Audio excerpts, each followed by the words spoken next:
भारत के लिए nuclear attack का एक नया खतरा एक मंडराने लगा है। आपको जानकर यह ताजुब होगा। और आसिम मुनीर अपने आप को आजीवन अब अध्यक्ष फील्ड मार्शल जो है घोषित कर देंगे कि मैं ही रहूंगा, जब तक मैं जीऊंगा तब तक मैं रहूंगा। खैर कोई बात नहीं, हम लोग बात करते हैं आसिम मुनीर के बारे में कि क्या कुछ होने जा रहा है।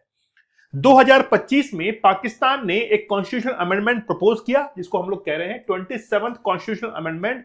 2025 में इसको प्रपोज कर दिया गया था, जो कि इनके कमांड स्ट्रक्चर को चेंज करने वाला है, इनके जुडिशियल सिस्टम को चेंज करने वाला है, इनके न्यूक्लियर आर्सेनल्स जो हैं उनको भी कहीं ना कहीं बदलाव ये करने वाला है।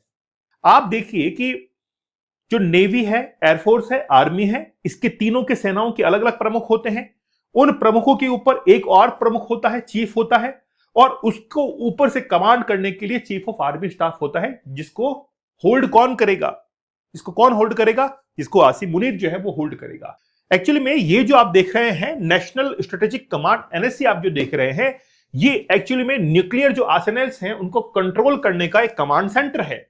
ये कमांड सेंटर जो कि आसिम मुनीर के द्वारा कंट्रोल होगा। इसका मींस ये है कि जब भी कोई न्यूक्लियर अटैक होगा तो आसिम मुनीर की केवल एक कमांड से न्यूक्लियर अटैक किसी भी देश के ऊपर हो सकता है। अब भारत के लिए सबसे बड़ा चिंता का विषय यह है कि न्यूक्लियर अटैक होता है तो केवल एक आर्मी जो ऑफिसर है उसी के पास में पूरी की पूरी कमांड दे दी। उसको ना तो राष्ट्रपति से पूछने की जरूरत है, ना प्रधानमंत्री से पूछने की जरूरत है। उनको सरपास करते हुए खुद ही वो डिसीजन ले लेगा कि मुझे भारत के ऊपर कब न्यूक्लियर अटैक करना है। इसीलिए भारत के ऊपर ये न्यूक्लियर अटैक का एक नया खतरा जो है वो मंडराने लगा है कि यार एक व्यक्ति के पास में पूरी कमांड दे दी।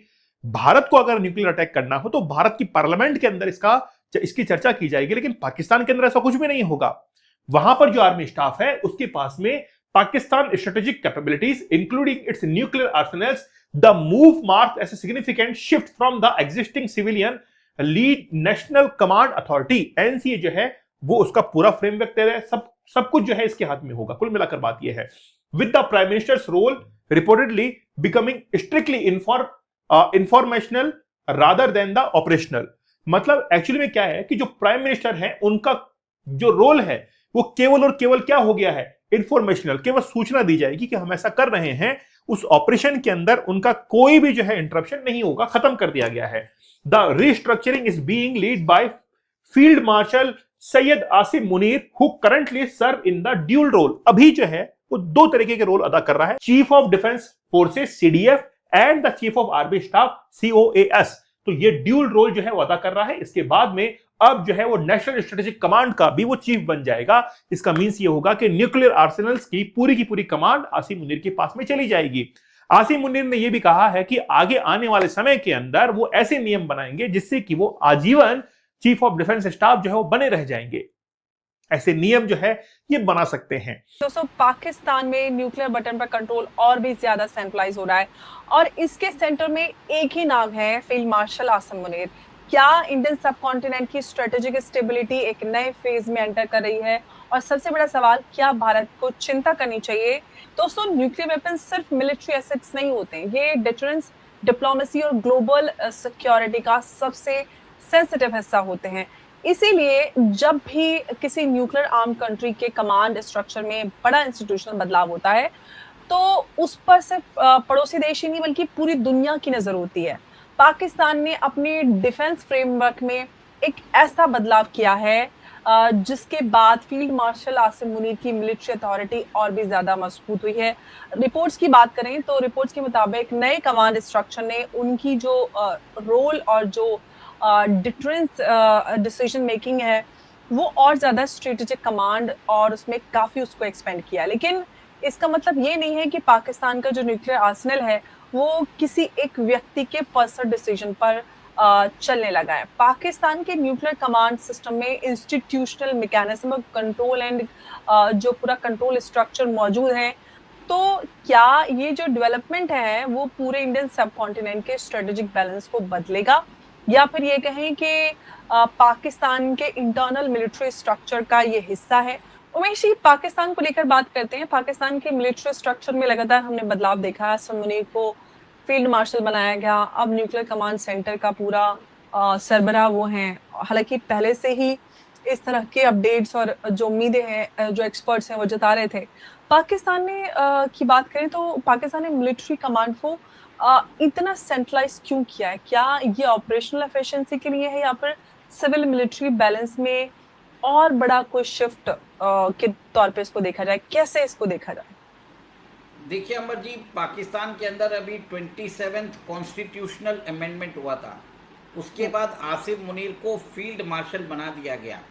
वो अभी वहाँ के चीफ ऑफ डिफेंस फोर्स है और वो चीफ ऑफ आर्मी स्टाफ भी है। अब पाकिस्तान के अंदर जो एग्जिस्टिंग नेशनल कमांड अथॉरिटी है उसको वो सुपरसीड कर रहे हैं और उन्होंने एक नया इंस्टीट्यूशन बनाया है जिसका नाम है नेशनल स्ट्रेटेजिक कमांड। वो एक तरह से सेंट्रलाइज्ड यूनिफाइड मिलिट्री के अंदर जो पाकिस्तान के न्यूक्लियर आर्सेनल है उसकी मिसाइल्स है और जो उसके जो लॉन्ग टर्म जो स्ट्रेटेजिक एसेट्स है उसके ऊपर ये पूरा कंट्रोल जो होगा वो आसिफ मुनीर का होने वाला है। देखिए, ये जो नेशनल कमांड अथॉरिटी था ना उसका कंट्रोल होता था न्यूक्लियर वेपन्स पे, स्ट्रेटेजिक मिसाइल्स प्रोग्राम पे, स्ट्रेटेजिक डिफेंस प्लानिंग पे। अब वो सारा जो स्ट्रक्चर है वो आसिफ मुनीर अपने हाथ में ले रहे हैं। अब पाकिस्तान को लग रहा है कि उसको भी सेंट्रलाइज्ड मिलिट्री अथॉरिटी चाहिए, क्योंकि जो सब कॉन्टिनेंट के अंदर जो अभी माहौल बन रहा है वो एक तरह से गर्म होता जा रहा है। और आप देखिए कि दोनों देशों के बीच में ऑपरेशन सिंदूर के बाद दोनों देश एक तरह से वॉर रेडी है। कोई भी देश अगर किसी के ऊपर कुछ करता है तो दो इमीडिएटली जो सिचुएशन है क्राइसिस में टर्न कर सकता है। अब ये देखिए, ये जो मॉडल उन्होंने बनाया है वो चाइना के सेंट्रलाइज मिलिट्री कमांड मॉडल पे बनाया है, जहां पर भी वहां पर भी आप देखिए कि जो सीसीपी है उसके पास यूनिफाइड मिलिट्री हायरार्की रहती है। सिमिलर कॉपी कैट किया है। अब पाकिस्तान मिलिट्री एस्टेब्लिशमेंट और चाइनीज रॉकेट फोर्स दोनों मिलकर काम करेंगे और इसमें उनको कोई भी सिविलियन ओवरसाइट नहीं चाहिए।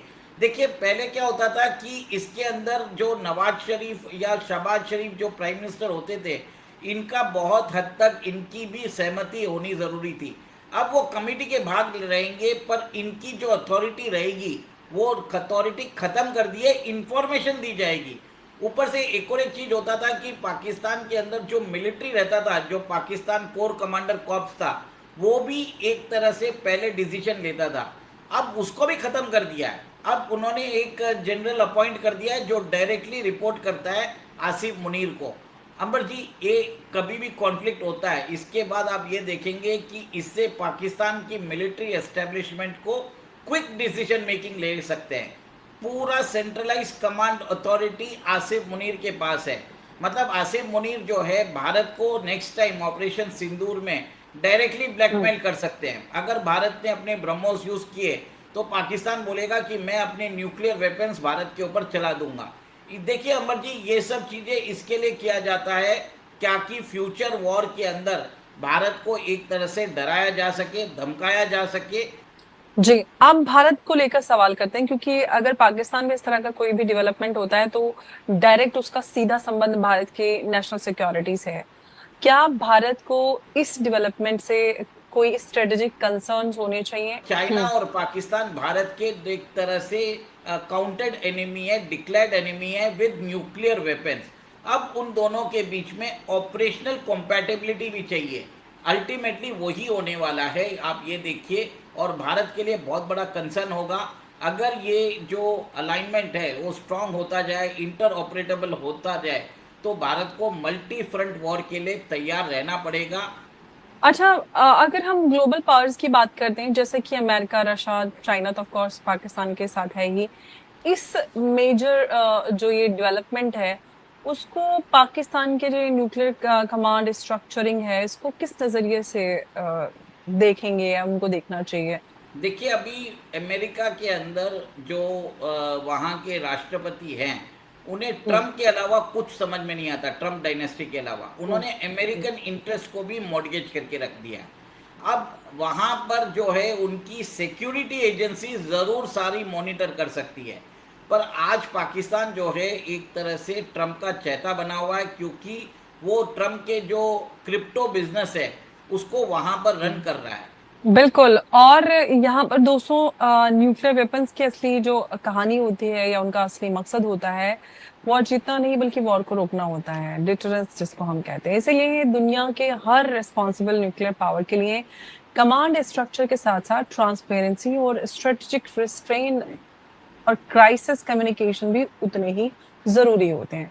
न्यूक्लियर एज में सबसे बड़ी जीत बैटलफील्ड पर नहीं बल्कि कॉन्फ्लिक्ट को होने से रोकने में होती है। तो पाकिस्तान के डिफेंस स्ट्रक्चर में एक बहुत बड़ा, या आप कह लो कि जो उनका पूरा कमांड स्ट्रक्चर है उसके अंदर बहुत बड़ी ओवरहॉलिंग इस समय पर चल रही है। कहा जा रहा है, रिपोर्ट्स का ऐसा मानना है कि पाकिस्तान के अंदर 27वां संशोधन होने वाला है। पाकिस्तान के कॉन्स्टिट्यूशन में 27th अमेंडमेंट होने वाला है। एक इससे पहले अमेंडमेंट हुआ था जिसके तहत आसिम मुनीर ने पूरी ताकत अपने पास रख ली थी। वो चीफ ऑफ डिफेंस फोर्सेस भी बन गया, चीफ ऑफ आर्मी स्टाफ भी बन गया। अब एक दूसरा यहाँ पर अमेंडमेंट होने वाला है जिसको 27वां अमेंडमेंट कहा जा रहा है, और इस 27वें अमेंडमेंट से रिपोर्ट्स ऐसी आ रही हैं कि आसिम मुनीर अपने हाथ में सारी शक्ति जो है वो ले लेगा। जो न्यूक्लियर पावर की बात थी, न्यूक्लियर कमांड की बात थी, वो 27वां अमेंडमेंट करके आसिम मुनीर उस न्यूक्लियर कमांड को भी अपने अंडर में कर लेगा, ऐसा रिपोर्ट्स कह रही हैं। एक बहुत बड़ा स्ट्रक्चरल डिफेंस फ्रेमवर्क के अंदर चेंज किया जा रहा है जिससे आसिम मुनीर ये काम करने वाला। तो पाकिस्तान के अंदर 27वां अमेंडमेंट किया जा रहा है वहां के कॉन्स्टिट्यूशन में, और रिपोर्ट्स का कहना है कि यहां से जो लेटेस्ट चेंजेस होंगे ये कंट्री के डिफेंस फ्रेमवर्क के अंदर होंगे। इस कंट्री के डिफेंस फ्रेमवर्क को चेंज करके आसिम मुनीर जो है वो पूरी तरीके से न्यूक्लियर कमांड का हेड बन जाएगा और न्यूक्लियर पूरी पावर जो है वो उसके पास आ जाएगी। इस अमेंडमेंट जो हो रहा है इसके अंदर एक नेशनल स्ट्रेटेजिक कमांड बनाया जाएगा जिसको एनएससी कहा जा रहा है, और ये नेशनल स्ट्रेटेजिक कमांड जो होगा ये ऑपरेशनल ओवरसाइट रखेगी कंट्री के स्ट्रेटेजिक एसेट्स के ऊपर और उनके साथ उनके न्यूक्लियर आर्सेनल के ऊपर। कहने का बहुत आसान भाषा में अगर कहा जाए तो ये एक तरीके की नेशनल स्ट्रेटेजिक कमांड एक तरीके का सेंट्रलाइजिंग अथॉरिटी होगा जो कि न्यूक्लियर आर्सेनल की देखभाल करेगा। ऑपरेशनल ओवरसाइट का मतलब कि पूरा जो उस पर से है वो एक तरीके से नेशनल स्ट्रेटेजिक कमांड के पास आ जाएगा, और जो पूरा कंट्री का जो स्ट्रेटेजिक एसेट है वो भी इनके पास आ जाएगा, और सारा न्यूक्लियर आर्सेनल भी उसके पास आ जाएगा, और इससे वो बहुत शक्तिशाली बन जाएगा। ये नेशनल स्ट्रेटेजिक कमांड का हेड कौन होगा? ये इसका हेड होगा आसिम मुनीर, या जो भी मिलिट्री का 4 स्टार जनरल होगा वो उसको इसका हेड बनाया जाएगा, और वो हेड पूरी तरीके से उसके पास सारी शक्तियां, सारा न्यूक्लियर आर्सेनल सब कुछ उसके पास आ जाएगा। रिपोर्ट से आ रही हैं कि ये सारा ओवरहॉलिंग, ये जो पूरा स्ट्रक्चर में चेंज चल रहा है और उसको पूरा सेंट्रलाइज करने की जो पूरी कोशिश की जा रही है, ये सब कुछ आसिम मुनीर का किया जा रहा है। आसिम मुनीर पहले ये चीफ ऑफ डिफेंस फोर्स बना, चीफ ऑफ आर्मी स्टाफ बना, दोनों एक साथ, और अब ये न्यूक्लियर कमांड का हेड बन जाएगा, जो कि थोड़ा कंसर्निंग है। और यहाँ पर ऑलरेडी इसने अपने बंदों को इसमें डालना शुरू कर दिया है। इसका लेफ्टिनेंट जनरल है सईद आमिर रजा, जो कि former chief of general staff था। उसके बाद इसको एलिवेट किया गया, 4 स्टार जनरल बना दिया गया, और अब कहा जा रहा है कि इसको inaugural commander of the national strategic command भी बना दिया गया है, ऐसी रिपोर्ट्स आ रही हैं। तो ये पूरा जो ऑपरेशनल ब्लूप्रिंट है जो नेशनल स्ट्रेटेजिक कमांड का इनके, ये ऑपरेशनल ब्लूप्रिंट एक्चुअल में चाइना से बहुत ज़्यादा सिमिलर लगता है। जो चाइना का रॉकेट फोर्स है एकदम उसको कॉपी पेस्ट करके ये इन्होंने बनाने की कोशिश की है, और यहाँ पर आपको चाइना का इन्फ्लुएंस तो दिखाई दे रहा है, और ये खुल करके बोल भी रहे हैं कि हम चाइना के साथ में इंटीग्रेट भी करेंगे। तो चाइना का जो रॉकेट फोर्स है एकदम वैसा ही एनएससी को बनाने की यहाँ पर कोशिश है, और इस एनएससी को, नेशनल स्ट्रेटेजिक कमांड को जो सपोर्ट करेगी बॉडी, वो स्ट्रेटेजिक प्लान्स डिवीजन होगी, और मिल करके ये लोग पूरा जो न्यूक्लियर स्टॉक पाइल्स का मैनेजमेंट है, डिलीवरी सिस्टम्स हैं, मिसाइल डेवलपमेंट है, ये सब कुछ सिंगल हैंडेडली इस एक कमांड के पास चला जाएगा। पहले अलग अलग कमांड्स होते थे, उनकी अलग अलग वर्किंग होती थी। ये फेडरल स्ट्रक्चर को एकदम इन्होंने ख़त्म कर दिया और इसको एकदम सेंट्रलाइज बनाने की कोशिश है। सेंट्रलाइज बनाने का मतलब सिंपल सी बात यह है कि ये एक्चुअल में सारी शक्ति अपने पास एकत्रित करने की कोशिश यहाँ से कर रहा है। अब इसमें कहा गया कि ये पूरा जो इसका एम है वो ये है, पूछा गया कि भाई क्यों ऐसा कर किया जा रहा है, तो इसका पूरा जो एम है वो क्लियरली बोल रहे हैं कि भाई हम army, navy, air force, rocket force, इस सबका एक स्ट्रैटेजिक कमांड बनाना चाहते हैं, वन कमांड बनाना चाहते हैं जहाँ से एक ऑर्डर और सब फॉलो करें, कोई कन्फ्यूजन ना रहे, इसलिए इसको क्रिएट किया जा रहा है। और इस बॉडी का एक बहुत बड़ा फोकस ये है कि हम अपने डिफेंस इंडस्ट्रियल और टेक्नोलॉजिकल इंटीग्रेशन को फोकस करेंगे, हम इंटीग्रेशन करेंगे चाइना के साथ में। अपना जो पूरा डिफेंस इंडस्ट्री है, टेक्नोलॉजिकल इंटीग्रेशन है, वो चाइना के साथ में किया जाएगा। ये भारत के लिए भी बहुत कंसर्निंग है, क्योंकि साफ ये इस बात तो कह रहे हैं कि हम चाइना के साथ में इंटीग्रेट करके पूरे चीज़ को रन करेंगे।